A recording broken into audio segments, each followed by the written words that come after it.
This, my friends, is a device that I have wanted to get my hands on for months. Look at how thin that is. When Honor reached out and asked to sponsor a video on their brand new Magic V2 that hasn't even seen a global release, I couldn't say no. So I did a video on the predecessor to this device, the Honor Magic VS last year, and I was really impressed with a lot of what Honor had done with that. But this time around, they've taken it to an entirely different level. So I've been using the Magic for a little bit, and I have some thoughts. One of the things that is legitimately cool is Parallel Space. So it shows up as an app. Essentially, oh, don't look at my pen. All right, it's my secret pen. 1, 2, 3, 4, 5, 6.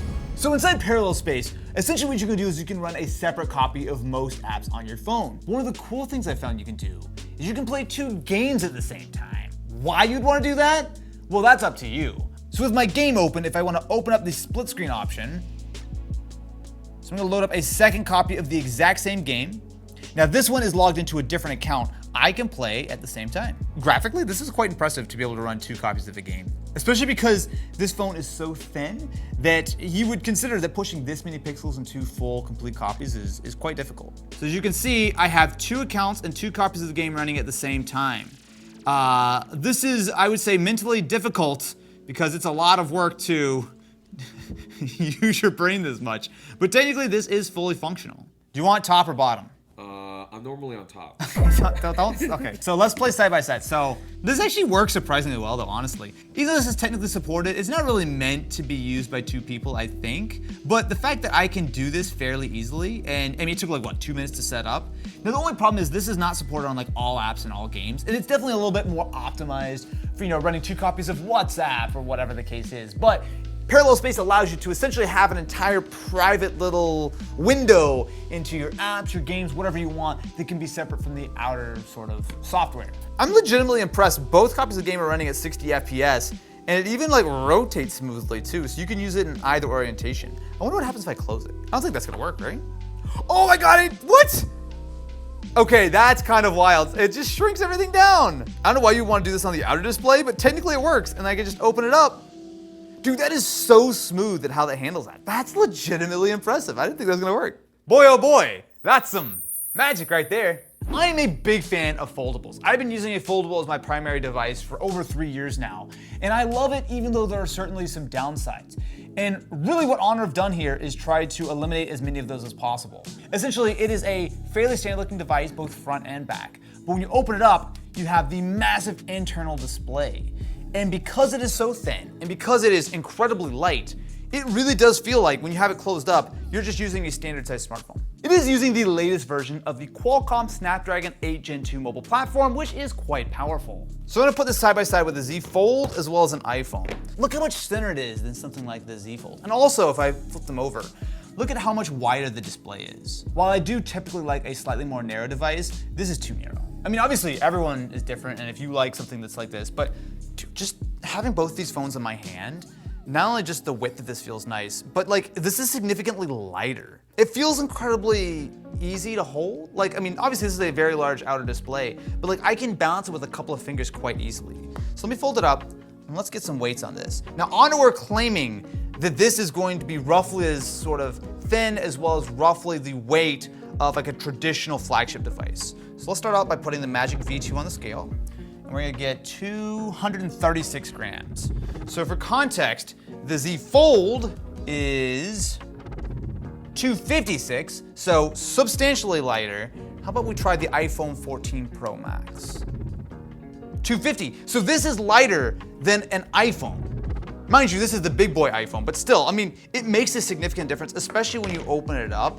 Like the weight is distributed across in a really nice sort of way, so it's nicely balanced, which is not necessarily a huge surprise, but you've got a fairly substantial camera here, and yet it doesn't feel like it's kind of like rotated or tilting. I gotta say, that's actually might be one of the smallest creases I've ever seen. If you get it in the light just right, you can see it, but I mean, again, especially comparing to like what Samsung do, it is really, really minimal.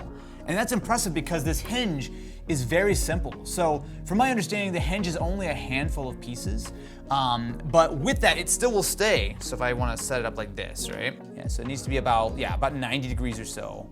And and it'll stay in some of the smaller spots. When you put the Honor side by side with the Z Fold, one of the things that does stand out is the battery specs. So the Honor has a larger battery. So this is a 5,000 milliamp hour battery as opposed to 4,400 on the Z Fold 5, but it goes farther than that. The Z Fold only charges at 25 watts, whereas the Honor charges at 66 watts. The big reason for that is that the Honor has a silicon carbon battery. That's a newer technology which essentially is more energy dense, meaning that even though the Honor is thinner and lighter and has a larger capacity battery, it is physically smaller and charges faster. Now, one of the benefits of this device is the fact that it's got pretty much flagship level hardware in the camera.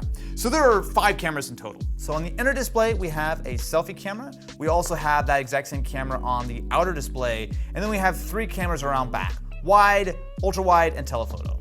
So by default, you can use it just like a standard smartphone. However, where it really shines is when you open up the device. So now you have a much larger window to capture your images, and on top of that, you can turn on the actual cover screen. So if I want to switch over to video mode and hit record, I now have a very large preview to see myself on the display. So I can make sure I'm framing myself up, I don't have too much headroom or not enough headroom. It's really quite nice for this to be able to easily use it for something like vlogging or what have you. Now, the only thing I will say is that in this current version of the software, which I will say again, is not final, I don't have a lot of controls on this outer display. So for a lot of that, I actually do need to come back around and control it from this side. So if I want to go like to the ultra wide, I would need to pick it up and then use the ultra wide here.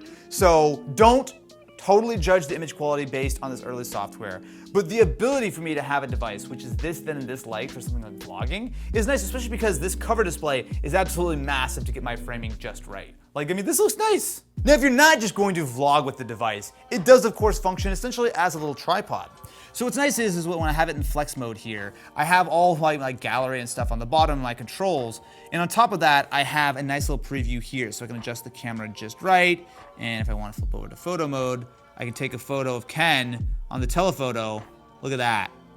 Boom. It's also nice too, because I can immediately see down here a full screen shot of Ken, or as I'm taking a bunch of photos, so say if I take a burst or whatever, boom, boom, boom, and it shows up right down here. It's a really clever implementation of having all of this additional sort of hardware space when it comes to the screen real estate that you've got. So I have a lot of thoughts about this device, but to sum it up, this hardware is absolutely terrific. I like the outer display and the aspect ratio. I like the inner display. I like the performance. The cameras are decent.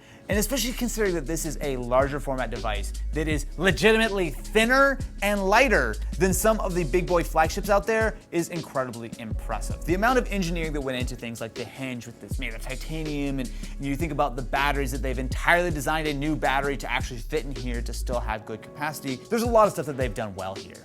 Now, I will say that as of right now, this device is only available in the Chinese market. So they have not announced a global launch. And to me, I think that they really should. Like, I very much hope that there is a global version of this phone because this hardware is terrific. Now, software-wise, it is very difficult for me to evaluate because, again, this is not remotely final software. So if they had significant improvements on that front, if they really finished the software, because again, it's not final, it's very, very much prototype, then I legitimately would probably switch to this. Like, if the software is improved enough, like this hardware is the first time that I've been legitimately tempted to move away from the Z Flip when it comes to that form factor.